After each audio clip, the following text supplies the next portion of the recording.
అప్పుడు సమయం అర్ధరాత్రి 2 గంటలవుతుంది. ఆకాశం బద్దలైనట్టు వర్షం కురుస్తుంది. అది బంజారా హిల్స్లోని ఒక లగ్జరీ అపార్ట్మెంట్. అందులో సిటీలోనే టాప్ క్రిమినల్ లాయర్ అయిన ప్రకాష్ రావు తన స్టడీ రూమ్లో ఒంటరిగా కూర్చొని ఏదో కేసు ఫైలు తిరగేస్తున్నాడు. ఇంతలో కరెంటు పోయింది. ఇల్లంతా చిమ్మ చీకటిగా మారింది. కేవలం బయట మెరుస్తున్న మెరుపుల వెలుగు మాత్రమే కిటికీలో నుంచి పడుతుంది. ప్రకాష్ రావు చేతిలో ఒక విస్కీ గ్లాస్ ఉంది. ఆయనకు ఎందుకో మనసులో ఏదో తెలియని భయం మొదలయ్యింది. ఎవరో తనని గమనిస్తున్నట్టు, తన గది మూలల్లో దాక్కున్నట్టు అనిపిస్తుంది. దాంతో అన్కంఫర్టబుల్గా ఫీల్ అయిన ప్రకాష్ రావు ఎవరక్కడా అని గట్టిగా అరిచాడు. తర్వాత ఏం జరిగిందో తెలుసుకునే ముందు ఇప్పుడే ఈ వీడియోను లైక్ చేసి మా ఛానల్ను సబ్స్క్రైబ్ చేసుకోండి. ప్రకాష్ రావు ఎన్నిసార్లు అరిచినా కానీ ఏ సమాధానం లేదు. కేవలం గాలి శబ్దం మాత్రమే వస్తుంది. అదంతా తన భ్రమ అనుకొని మళ్ళీ విస్కీ గ్లాస్ తీసుకొని తాగడం స్టార్ట్ చేశాడు. ఇంతలో సడన్గా ఒక పెద్ద మెరుపు మెరిసింది. ఆ వెలుగులో ఎదురుగా ఉన్న అద్దంలో ప్రకాష్ రావుకి ఒక నీడ కనిపించింది. నల్లటి రెయిన్ కోట్, ముఖానికి మాస్క్, చేతులకు గ్లౌజులు వేసుకొని ఉన్న ఆ ఆకారం చూసి ప్రకాష్ రావు గుండె ఆగినంత పనయ్యింది. వెనక్కి తిరిగేలోపే ఆ ఆకారం గాల్లో కదిలినట్టు ఆయన దగ్గరికి వచ్చేసింది. చేతిలో ఒక పదునైన సర్జికల్ బ్లేడ్తో ప్రకాష్ రావు మీద ఒక్కటే వేటు పడింది. ప్రకాష్ రావు కింద పడి గొంతు పట్టుకొని గిలగిలా కొట్టుకున్నాడు. నేలంతా అతని రక్తంతో రక్తపు మడుగులా మారిపోయింది. ఆ హంతకుడు ఆయన చనిపోయే వరకు ఆయన కళ్ళల్లోకే చూస్తూ నిలబడ్డాడు. ఆ తర్వాత చాలా ప్రశాంతంగా జేబులో నుంచి ఒక చిన్న పసుపు రంగు కాగితం తీశాడు. దాని మీద ఎర్రటి అక్షరాలతో "ఇది ఆరంభం మాత్రమే, తర్వాత చంపేది నిన్నే" అని రాసి ఉన్న ఆ కాగితాన్ని ప్రకాష్ రావు నుదుటి మీద అంటించి వచ్చిన దారినే మాయమయ్యాడు ఆ కిల్లర్. కొన్ని గంటలకు తెల్లారింది. తెల్లారిన కాసేపటికే సిటీ మొత్తం ప్రముఖ క్రిమినల్ లాయర్ ప్రకాష్ రావు తన ఇంట్లోనే దారుణంగా హత్య చేయబడ్డాడు అనే వార్తతో సిటీ అంతా ఉలిక్కిపడింది. ఈ కేసు ఇన్వెస్టిగేషన్ బాధ్యత ఏసీపీ విక్రాంత్కి అప్పగించారు. విక్రాంత్ క్రైమ్ సీన్ మొత్తం చూశాడు. అక్కడ ప్రకాష్ రావు తలకి అంటించి ఉన్న పసుపు రంగు కాగితాన్ని చదివాడు. తర్వాత "నువ్వే" అని కిల్లర్ ఇచ్చిన వార్నింగ్ ఎవరిని ఉద్దేశించి ఇచ్చిందో అనే విషయం విక్రాంత్కు అంతు చిక్కట్లేదు. కానీ ఒక సైకో కిల్లర్ సిటీలోకి ఎంటర్ అయ్యాడనే విషయం మాత్రం విక్రాంత్కు అర్థమయ్యింది. ఈ కథలో ఒక 2 ఏళ్లు వెనక్కి వెళ్తే విక్రాంత్ అప్పుడే ఏసీపీగా ఛార్జ్ తీసుకున్నాడు. ఒకరోజు కాఫీలో సమీరా అనే ఒక అందమైన అమ్మాయి అతనికి పరిచయం అయ్యింది. సమీరా చూడగానే ఎవరైనా ప్రేమలో పడిపోయేంత అందంగా ఉంటుంది. నిజానికి ఆ మీటింగ్ అనుకోకుండా జరిగింది కాదు. సమీరానే పక్కాగా ప్లాన్ చేసింది. విక్రాంత్ వచ్చే టైం తెలుసుకొని అక్కడే కూర్చొని ఒక క్రైమ్ నావెల్ పుస్తకం చదువుతుంది. కాసేపటికి అక్కడికి వచ్చిన విక్రాంత్ ఆమెను చూశాడు. ఆమె అందానికి ఇంప్రెస్ అయి మెల్లగా మాట కలిపాడు. అలా వాళ్ళ పరిచయం ప్రేమగా మారింది. పెళ్లి కూడా చేసుకున్నారు. ఇక్కడి వరకు అంతా బాగానే ఉంది. కానీ అసలు కథ వాళ్ళ హనీమూన్లో మొదలయ్యింది. వాళ్ళు కేరళలోని ఒక బోట్ హౌస్లో హనీమూన్కి వెళ్ళారు. నిండు వెన్నెలతో ఆ రాత్రి వాతావరణం అంతా చాలా రొమాంటిక్గా ఉంది. చుట్టూ నీళ్లు. ప్రశాంతమైన వాతావరణంలో తన భార్య సమీరాతో ఏకాంతంగా గడిపిన విక్రాంత్ అలసిపోయి బెడ్ మీద గాఢ నిద్రలో ఉన్నాడు. కానీ సమీరాకు మాత్రం నిద్ర రావట్లేదు. ఆమె లేచి బాల్కనీలోకి వెళ్ళింది. కాసేపు చుట్టూ ఉన్న నీళ్ల వైపు చూసింది. తర్వాత కిచెన్ ఏరియా వైపు వెళ్ళి చూడగా అక్కడ ఫ్రూట్స్ కట్ చేయడానికి పెట్టిన ఒక పదునైన కత్తి ఉంది. సమీరా ఆ కత్తిని చేతిలోకి తీసుకొని దాని అంచుని వేలితో తాకింది. నెమ్మదిగా అడుగులో అడుగు వేసుకుంటూ విక్రాంత్ పడుకున్న బెడ్ దగ్గరికి వచ్చింది. కిటికీలో నుంచి వస్తున్న వెన్నెల వెలుగు విక్రాంత్ మెడ మీద పడుతుంది. ఆ వెలుగులో సమీరా చేతిలోని కత్తి తలుక్కున మెరిసింది. ఆమె కళ్ళల్లో ఇన్నాళ్ళు విక్రాంత్ చూసిన ప్రేమ లేదు, ఒక రకమైన పిచ్చి, ఆవేదన ఉన్నాయి. ఆమె మనసులో ఏదో తెలియని ఒక బాధ మొదలయ్యింది.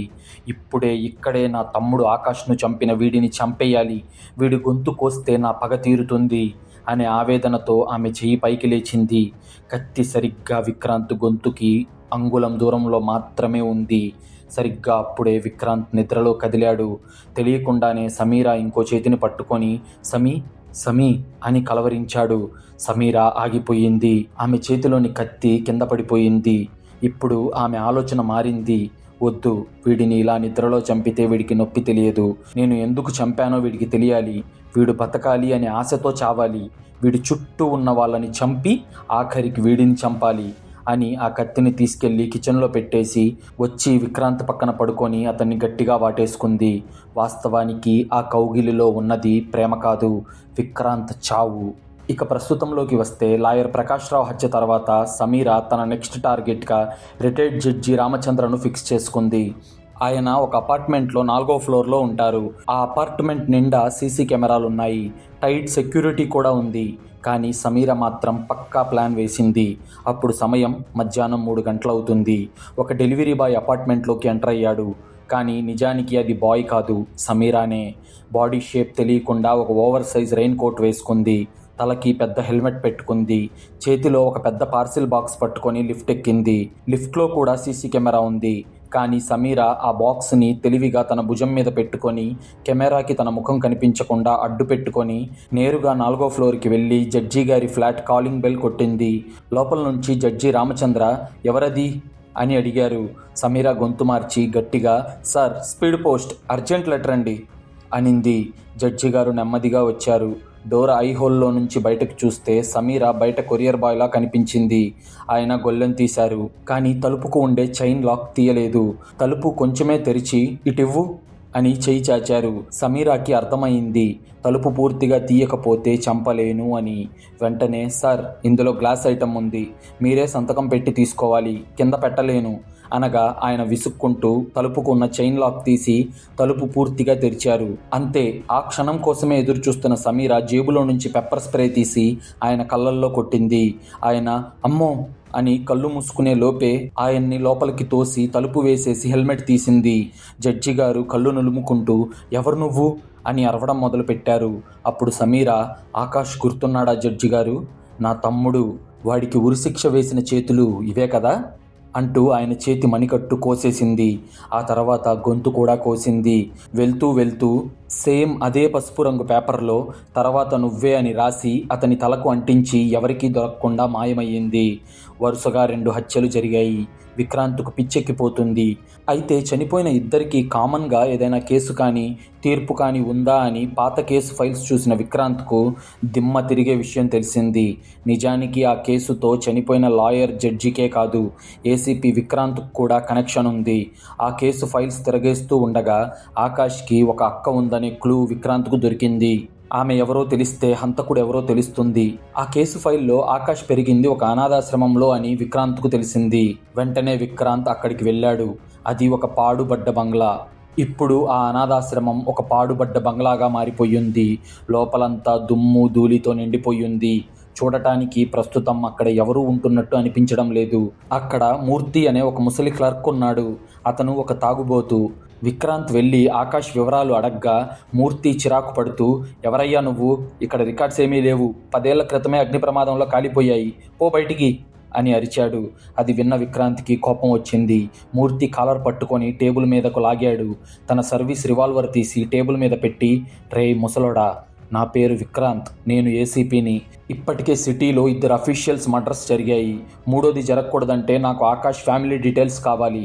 మర్యాదగా చెప్తావా లేదంటే ఈ గన్తో కాల్చి పడేయమంటావా అని అనగానే అది విన్న మూర్తికి మొత్తం దిగింది. భయంతో వణికిపోతూ, వద్దు సార్, చంపకండి, చెప్తాను. రికార్డ్స్ కాలిపోలేదు, నేనే వాటిని దాచాను అని తన పాత బీరువాలో నుంచి దుమ్ము పట్టిన ఒక ఫైల్ను బయటికి తీశాడు మూర్తి. అందులో ఆకాష్ చిన్నప్పటి ఫోటో, ఆ పక్కనే అతని అక్క ఫోటో కూడా ఉంది. ఆ అమ్మాయి పేరు సంధ్య. కానీ విక్రాంత్ ఆ ఫోటోను చూసి షాక్ అయ్యాడు. ఆ కళ్ళు, ఆ నవ్వు తనకు బాగా తెలిసినట్టుగా అనిపిస్తుంది. ఆ రూపాన్ని తను దగ్గరగా చూసినట్టు అతను ఫీల్ అవుతున్నాడు. ముఖ్యంగా ఆ అమ్మాయి దత్తతకి వెళ్ళినప్పుడు వాళ్ళు ఆమె పేరు మార్చారు. ఆమె కొత్త పేరు సమీరా అని ఉండడం చూసిన విక్రాంత్ చేతిలో నుంచి ఆ ఫైల్ జారిపడింది. తన భార్య సమీర ఆకాష్కి సొంత అక్కనా అనే విషయం విక్రాంత్కి తెలిసి అతని గుండె ఆగినంత పనయ్యింది. అంటే సమీర తనని ప్రేమించింది పెళ్లి కోసం కాదు, పగ కోసమా అనే ఆందోళన అతనిలో మొదలయ్యింది. విక్రాంత్ గుండె ఒక్కసారిగా ముక్కలైనట్టు అనిపిస్తుంది. ఒక పోలీస్ ఆఫీసర్గా గెలవాలంటే అతను ఒక భర్తగా ఓడిపోవాలి. వెంటనే అతను ఇంటికి బయలుదేరాడు. కానీ ఈసారి ఎప్పటిలా ప్రేమతో కాదు, ఒక లోడైన గన్తో. అప్పుడు సమయం సాయంత్రం 6 గంటలవుతుంది. మళ్ళీ బయటంతా భారీ వర్షం కురుస్తుంది. తన ఇంట్లోకి వెళ్ళిన విక్రాంత్కి తన ఇల్లు తనకి కొత్తగా అనిపిస్తుంది. భయంగా చేతిలో ఫుల్గా లోడ్ చేసి పెట్టుకున్న గన్తో అడుగులో అడుగు వేసుకుంటూ మెల్లగా బెడ్రూమ్లోకి వెళ్ళాడు. సమీర బీరువా మొత్తం వెతకడం మొదలుపెట్టాడు. ఇంతలో వెనక నుంచి ఏదో శబ్దం రావడంతో వెనక్కి తిరిగాడు. గుమ్మం దగ్గర సమీర కాఫీ కప్పుతో నిలబడి ఉంది. ఆమెను చూసిన విక్రాంత్, సమీరా కాదు కాదు, సంధ్య అన్నాడు. ఆ పేరు వినగానే సమీరా చేతిలోని కాఫీ కప్పు కింద పడింది. ఆమె పిచ్చి పట్టినట్టు ఒక నవ్వు నవ్వి, ఓ అయితే కనిపెట్టేశావా ఏసీపీ విక్రాంత్? అయినా ఇంత లేట్ చేశావేంటి? ఈ పాటికే నువ్వు చచ్చిపోయి ఉండాల్సింది.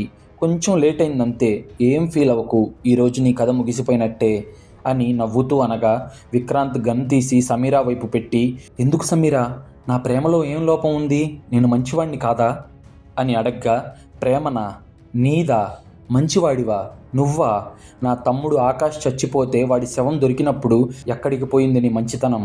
వాడు నిర్దోషి అని నీకు తెలుసు, అయినా కేవలం ప్రమోషన్ కోసం వాడిని బలి చేశావు.